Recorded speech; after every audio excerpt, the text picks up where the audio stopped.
very conspicuous and prominent manner. Back to you, Uday.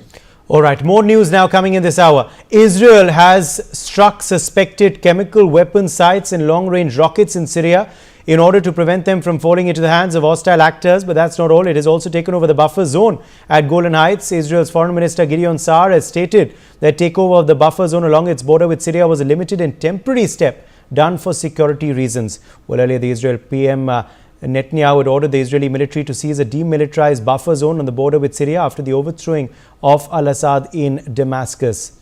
Well, let's quickly listen in.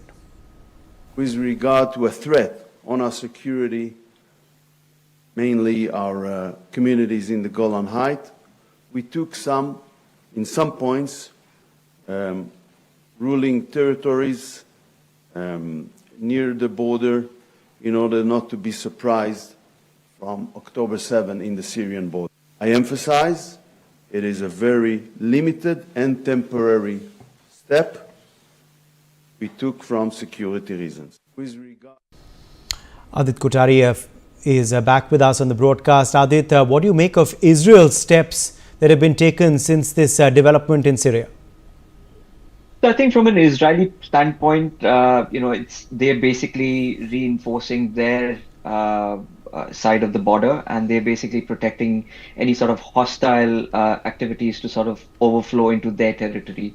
So they're only trying to create a sort of a protection from that perspective, which is why, the moment the Syrian forces sort of, disbanded their positions, the IDF was quick enough to move in and sort of place themselves in. In fact, so much so, I think there are positions well into the Syrian territory which have now been, which are now currently being manned by the IDF. I think Major Sudakarji pointed out 14 kilometers inside into Syria's border.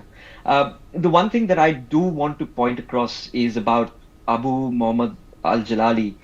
Abu Muhammad al-Jalali was basically held as a prisoner by the United States Army for 5 years. And prior to that, he was basically trained by the Second Intifada. So, here's a man who has both Palestinian connections, and then, he was basically captured by the United States armed forces. How does this play out in the long run from a Middle Eastern politics is going to be the most interesting thing going forward, because at the end of the day, the things why they have transpired so fast, so swiftly, is because Russia was incapable of providing any assistance to the Syrian forces. Russia is too embroiled in the Ukraine crisis, which is why they were not able to divert any of their resources towards Syria, and the rebels were basically able to sort of move in swiftly.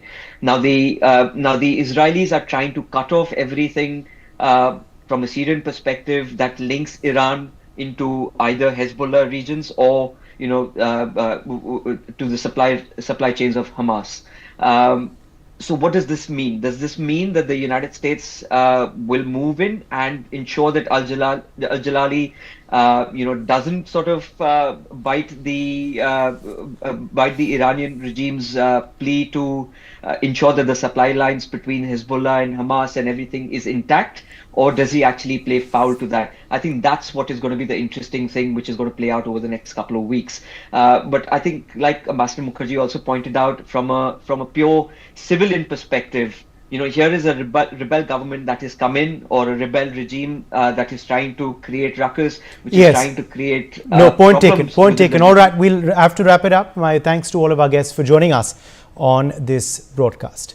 Meanwhile, Prime Minister Narendra Modi expressed his pride after Archbishop George Jacob Kuvakad from Kerala was elevated to cardinal post of the Roman Catholic Church by Pope Francis at St. Peter's Basilica.